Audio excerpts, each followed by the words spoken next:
Hello, everyone. I'm Bra Mithra. I'm once again joined by Jay. Hello, Jay. Hello, bro.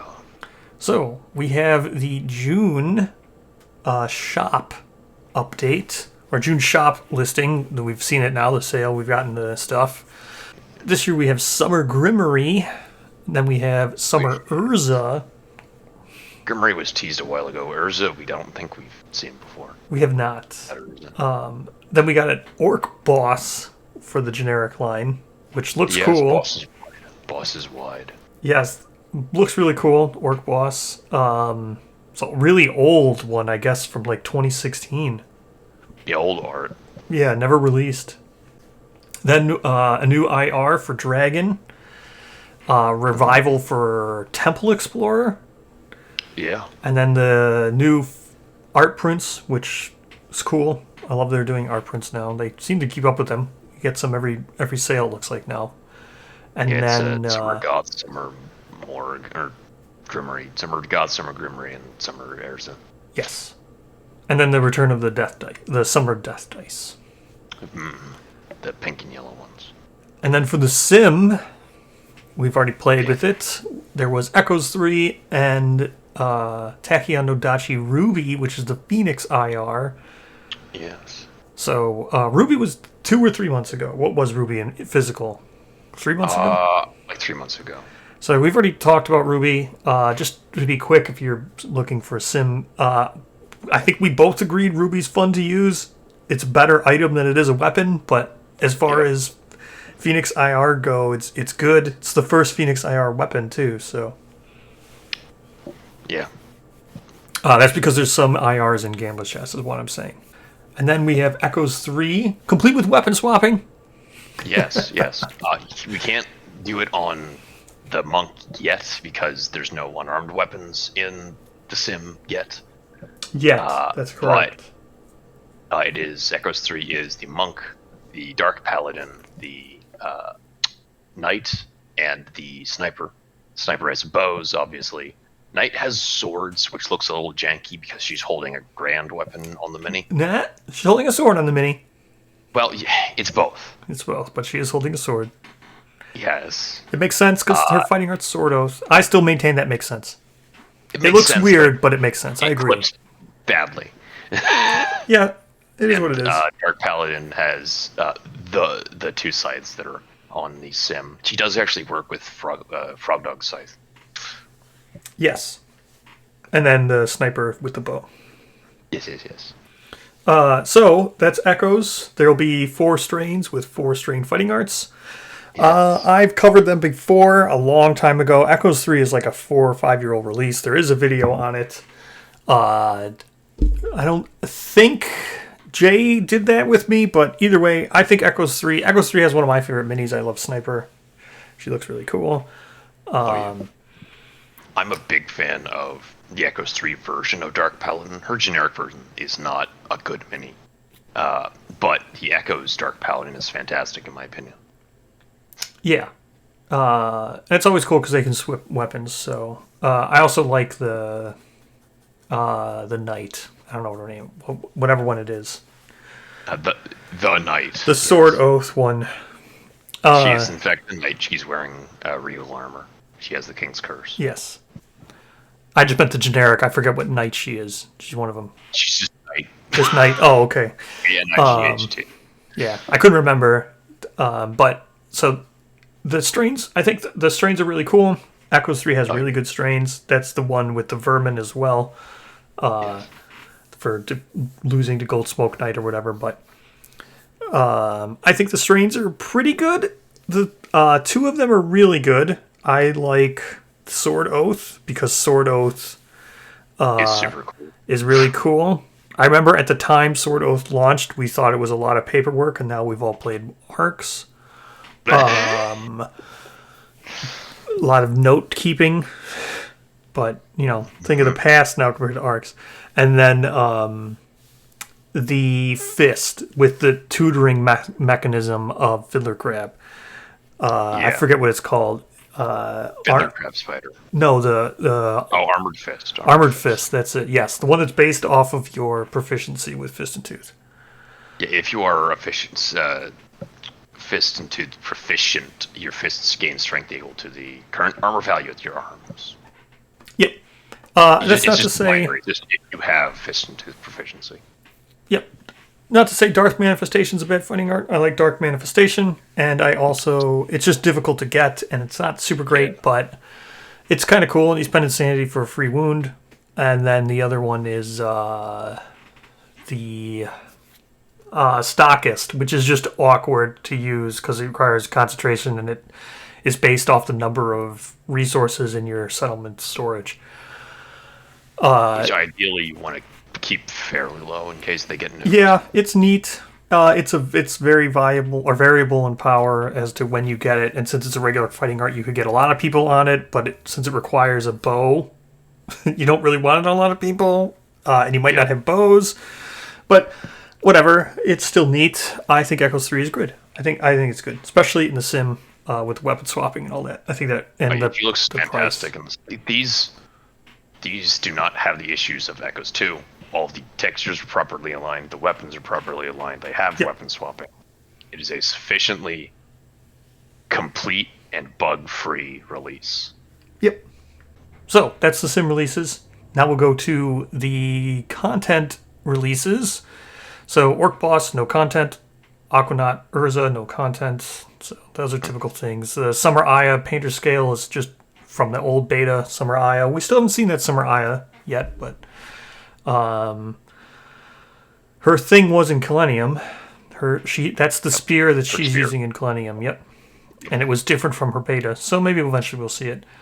But the two we're talking about is Summer Grimmory, which was also a Painter Scale, and then the new IR for Dragon King, which is Tyrant Slayer Scarlet. So we will start with Summer Grimmory. Soak in the sun with Kingdom Death's Dour Renegade, dressed for summery occasion. This exclusive version of Grimmery includes a custom palm tree, furniture, and beta rules for a never-before-seen type of card. That's it. That's all it says. Yes. Just giving out some goth massages. Yes. And we have seen this type of card before. It's a pillar card. We saw it with Mox. Well, technically, we haven't seen a campaign trait yet. True. We haven't seen a campaign trait. That is true. So, let's talk about... well, pillars, I suppose. In this instance, normally we read the install guide, but the install guide will just tell you what this does.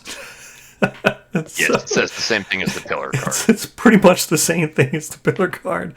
For the uninitiated, Pillars is a new system governing Campaigns of Death Volume 1. It's certain of your campaign construction and tracking kit. It's a big pile of cards that... We have no idea how it works. I'm not even going to pretend I know. Sure. So. Well, fair enough. Okay. I won't say anything. I know, I just... coming with Campaigns 1. I don't know how it works. It could be random draw, could be choose, could be you only get a certain number of pillars. Who knows? At least the monsters can be random sometimes. Yes. Beyond that, we don't know. Yeah. So, Solar Flares, the install guide is, you add the settlement event Heat Wave to Lantern Years 5, 10, 15, and 20 on the timeline. And then during Showdown setup for all Showdowns this campaign, you add the Heat Aggression campaign trait. Yep. That's pretty much it. And then the pillar card just says Solar Flares. It's 2 pillars. I don't know what that means. They're all over the place as to the ranking of pillars. 2 pillars. We haven't seen anything about there being a limit to how many pillars you can have. We know nothing of why the pillar system will work. 0. Absolute 0. I'm assuming you just draw a card or you just decide. I don't know. My best guess is based on this and Mox, the only 2 we've seen. Hopefully, I would hope, because False Messengers supposedly has pillars in it, I would assume we would get the pillar rules there, but apparently this says Campaigns of Death Volume 1 is bringing the pillars. So, I don't know. False Messenger was supposed to ship already, so we might see it there. But that's supposed to be a pillar card as well. From what I can gather, I think you can just choose to add these. Or you can draw them at random. You just use these however you want. Yeah, basically. This one, yeah. in particular, I don't see these being any different than something like Twilight Night in Training, or... It's just a little campaign tweak. It's less invasive than Twilight Night or Whitespeaker Sojourn. Yeah, so this you're just going to get Heatwave on Lantern Years 5, 10, 15, and 20. Which can be fucking rough, because that drains a lot of survival. Yes, Lantern Year 5 is going to be rough. Lantern Year 20 is going to be rough to have Heatwave. Counter to that, you get the Heat Aggression campaign trait. Correct. So this is the main thing here, the Heat Aggression campaign trait that you're adding to every single showdown. Elevated temperatures stoke aggression. On arrival, all survivors gain +1 strength token. Then, each survivor loses 3 survival for each piece of heavy or fur armor they are wearing. Again, wearing is a very specific term. Doesn't mean it's just the same exact thing as people of the sun. You can still use heavy weapons. Yes. Also, it explicitly outlines armor. Correct. Not accessories. You do also wear accessories. Correct. But this specifically outlines armor. Correct. Assumingly on purpose. Yes. So this just gives, on arrival, all survivors gain +1 strength token. Which is very good. Which is very, good. very, very, very, very good in People of the Sun, and very good in People of the Lantern. Yes. Red Fist. This is very good when we have access to Red Fist. This is very good when you have playing People of the Sun in general. If you're playing People of the Sun, this is basically already happening. Yeah, it's just an extra fuel for your... Yeah, you already can't wear heavy, so you're never going to... You can't even wear it, so you're just not going to lose survival since you can't wear it anyway in People of the Sun. Yeah, except your Hellfire guys, but yeah. Yeah, so, I mean... This also, because Heatwave also prevents you from wearing heavy, but you can endeavor at Heatwave to allow yourself to wear heavy stuff, but that doesn't ignore the campaign trait. So I might be wrong. I think Heatwave says you cannot depart with heavy gear. Period. Yes, but I'm saying if you roll on the endeavor that says you may depart with heavy gear normally, it's not going to overcome this campaign trait. You're still going to lose. Yeah, you're still going to lose survival. Like your Sun Auto or whatever. Yeah. Yeah. I mean, if you're going to play a campaign that chooses romantic, and you know that going in, you can just add this and get the benefits of barbaric, which is basically +1 strength for everybody. Because this is going to be everyone at the showdown get +1 strength. Sure, you're not born with +1 strength, but it's effectively almost the same. Yeah. This will probably be better when we see it for real, and you can actually use it to random draw and stuff, because as it is right now, it's a beta card, so you'd have to cut the corners. Maybe, we don't know what a pillar card looks like, we don't know the pillar rules, but pretty much the theme of these releases is they'll be better in the future. Yes. Speaking of Tyrant Slayer. Yeah. Things to come, Tyrant Slayer. All right, Jay, what is Tyrant Slayer's lore? Well, we have Tyrant Slayer Scarlet. They rocketed into the darkness above, Scarlet gripping the reticulated horns of the monster as the rushing air threatened to tear her off. Following below, a wobbling arrow took flight to the ground beneath as the ground beneath melted into a pool of roiling lava. The arrow struck true, piercing the monster's distended gut. With a subsonic rumble of despair, the monster was suddenly limp. Plummeting to the ground, Scarlet released her grip, falling towards the boiling ground with her outstretched weapon ready to invade hope. So I guess she got cosmic uppercutted. Yes. She hit the trap. Yes. So this is IR Dragon King. The first one. The first one. You know what else this is? The first of?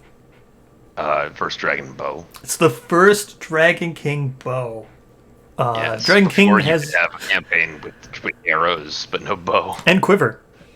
Yeah, arrows and a quiver. Yeah, Dragon King has arrow and a quiver already, but never had a bow. Now it has a bow. Unfortunately, this bow hates both the quiver and the arrow. Correct. He's very picky choosy. I find that funny. That it literally does not want you to use the arrow or the quiver. Well, it's pretty dang good with the Sunstalker arrow. And Yes, and we're going to talk quiver. about it, yeah. We'll get to it. Yeah. But So, yes, the Serpentine Tail Bow, yep. Indomitable Perfect Bone. When you gain this, gain Nuclear Bow. That's a typo. What's that, bro? It's a typo. It should say Tyrant Slayer. It's a printing miscommunication or whatever. Correct. But it does at least hint. So you just have to remember when you do this eventually in the future, remember you're getting the Tyrant Slayer, not the Nuclear Bow. But it is That's a typo. Maybe this will be fixed in a card pack. Who knows? Fixing this in a card pack without giving the pattern and the weapon doesn't mean the white box would be moot, because I'm just saying, if they're worried about that, right, giving out the IR, you'd have to give the pattern and the gear. If you don't do that, you just have the IR in a pack. I think that's fine, so I hope they do fix it in the future in a card pack. Because like I said, it won't devalue the white box, so I think it's fixable and good, in my opinion. I don't know if they'll actually do that. I hope they do.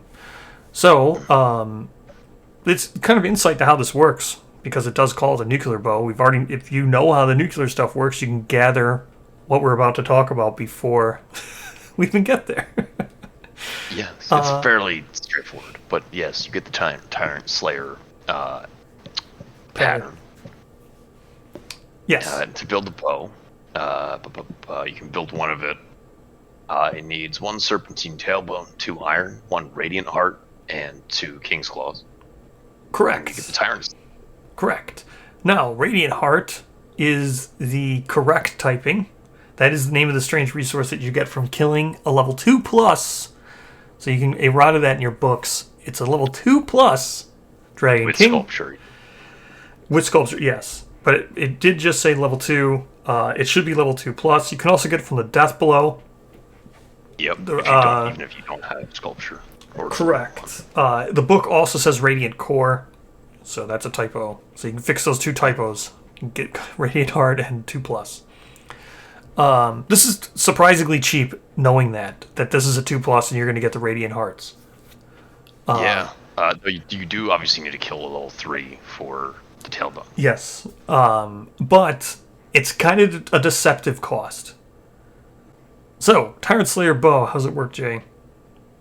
Well, yes, it is a weapon ranged bow, 2-handed and nuclear. It's 2 speed, 6+ accuracy, and 6 strength. Blue up, blue down, blue left, red right. It is cumbersome and ranged 4. And when you have all of the affinities puzzled out, this weapon has +2 range for each power chord in your gear grid. If this weapon's range is 8+, it also has Devastating.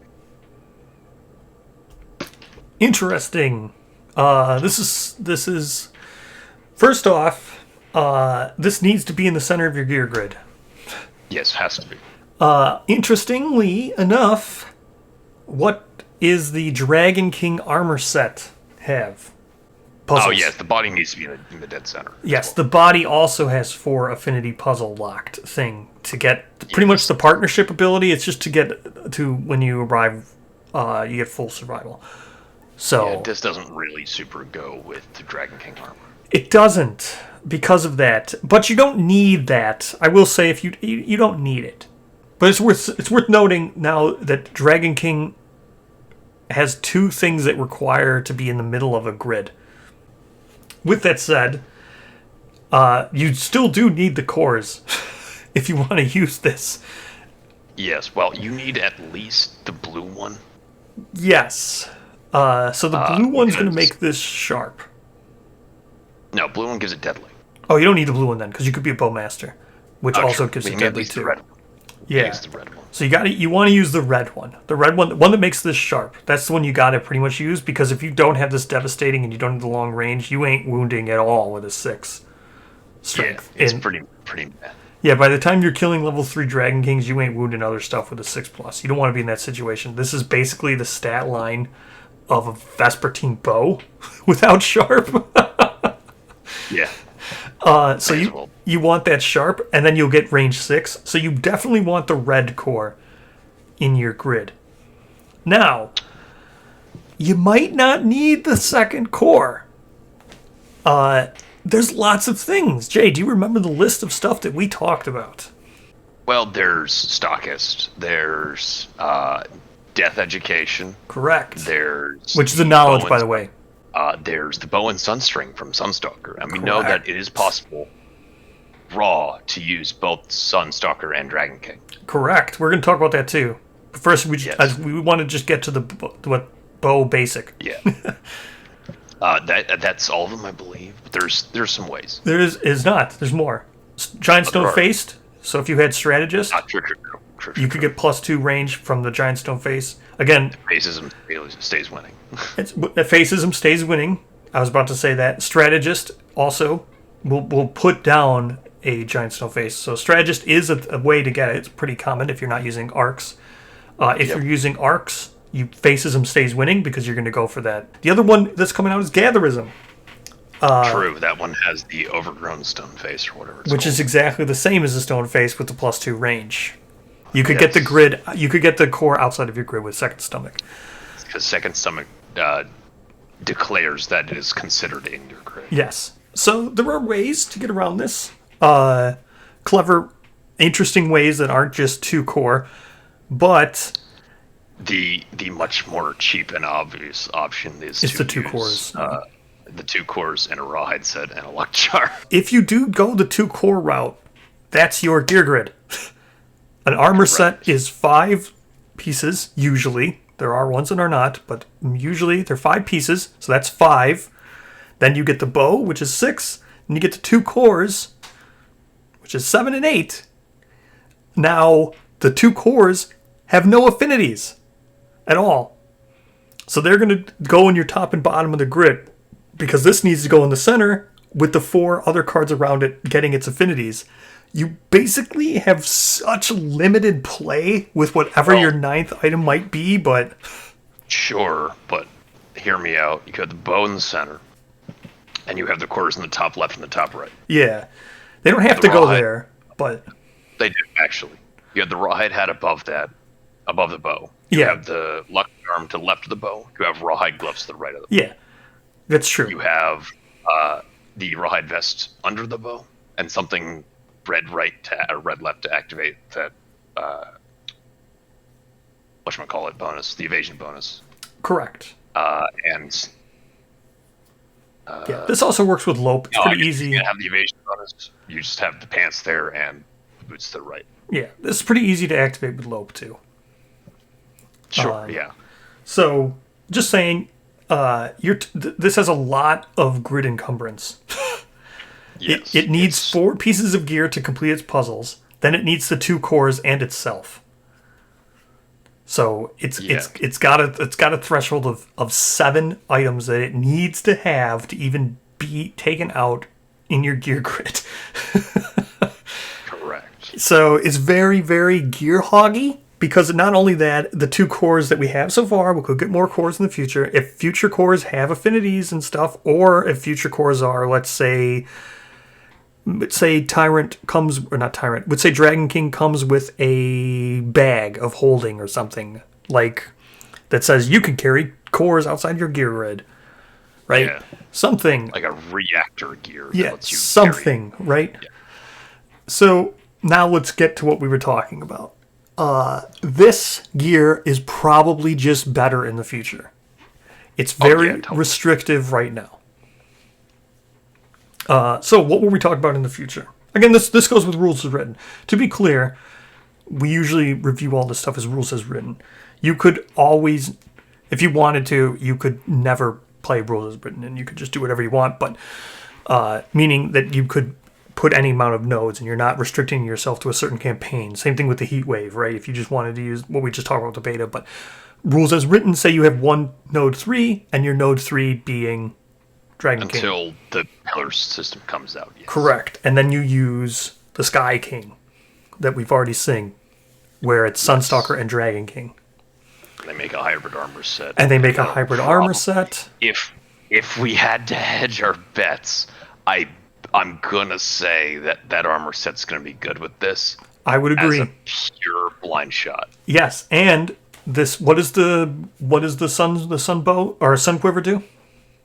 Sun Quiver extends your range by 2 spaces. Yep. So that already also lets you synergizes. put arrows outside your thing. What was all that stuff we were just talking about? How this being a hog on where this needs to be in the center to accumulate all this stuff? Well, you see, then you can activate the chest piece of your rawhide set and the bow. Sure, because you're prismatic. No, no, I just meant if you have Sunstalker in your campaign, you can get the sunset and become prismatic. Well, yes. Then all of a sudden, these Who cares? affinities are really easy to complete, and you're not as Greer restricted. The synergy of this in the future, I'm going to go ahead and take a guess, just a random guess, that the current expansion that's about shipping to us that has something to do with bows. Yeah. I might take a guess that I bet maybe that will probably have some sort of synergy. That are all bow bow-centric? people and Yes. armor sets. There might be ways to increase your range with bows via a fighting art or knowledge, or who knows, right? There could be another item that increases your range with bows. Maybe the Yeg arrows increase your range. Who knows, right? I'm going to say it's a safe bet that this one that seems really weird now because it doesn't work with the Dragon King armor. It does work. You can activate it. I mean, I could probably put a picture up here. Maybe I think I've shown it. But I wouldn't use this with the Dragon King armor. You would probably use the this. leap is pointless. Yeah. I have a feeling, as Jay said, with Sky King, I think this stuff will be amazing. I just have a feeling. I think even the Sky King armor that we've seen, I think they're using a bow. Yeah, there's a bow in that sprue. Yeah, there's a bow on it. On the mini we've seen, I think was holding a bow. So I think Sky King will probably synergize with this really good. I bet, even like I said, the fact that this is so affinity hoggy and it needs to be in the center, this like screams using prismatic armor or the cycloid set. Yeah, cycloid set. As Jay mentioned, you use the Sunstalker quiver to get the range without needing the extra cores. Then you can use arrows because the quiver itself will let you store arrows outside your gear grid, which this Tyrant Slayer is dying for grid space.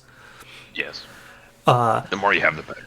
Yes, I think this is a really cool and fascinating armor in the future, and the more stuff you own. So if you own COD and you own Sunstalker and you're going to use Sky King and stuff, and you got Red Witches.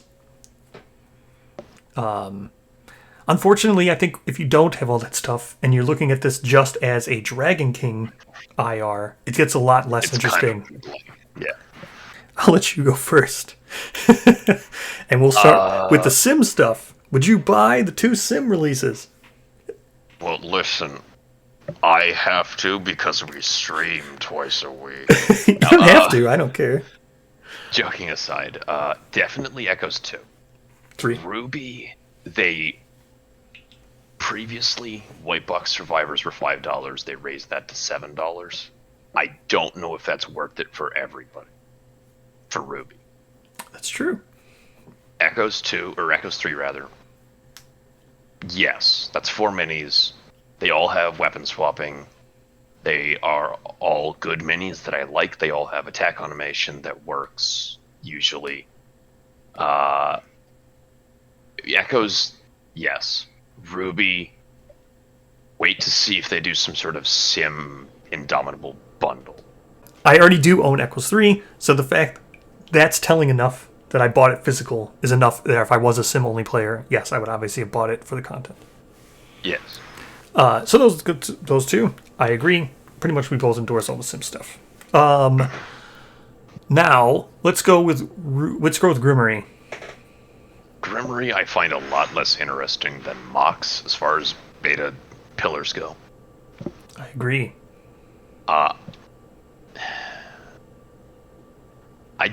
He's kind of a pass, I'll be honest. He's not a gameplay mini. Correct. He's not a gameplay mini. I don't personally hobby, but other people, their mileage may vary. I would also pass on Grimmery mostly because it's a beta painter scale resin only. That's something. So pass for me too on Grimmery. I don't even think I don't think it will be around for Black Friday, so I don't think it will be around for on sale. But if you want Grimmory, I don't even think you could get it right now with this video. No, he's sold out. He's sold out. So just because we're saying pass on it doesn't mean it's not worth it, because he is a cool mini.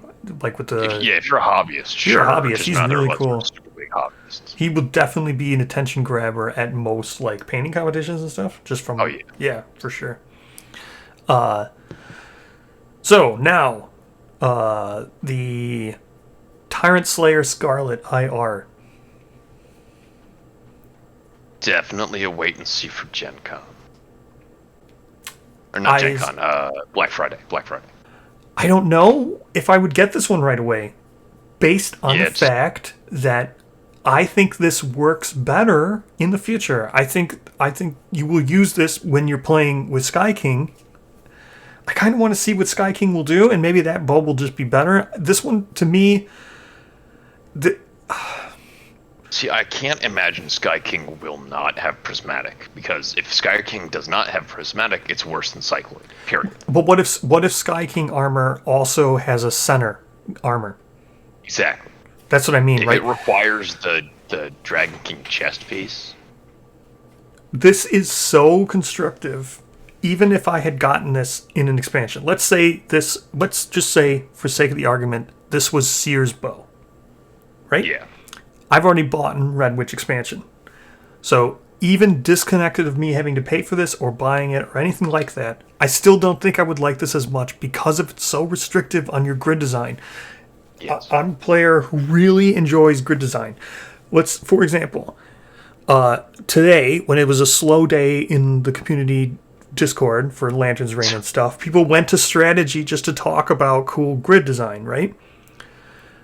This is so restrictive because you need to have 2 cores in your grid unless you do creative stuff.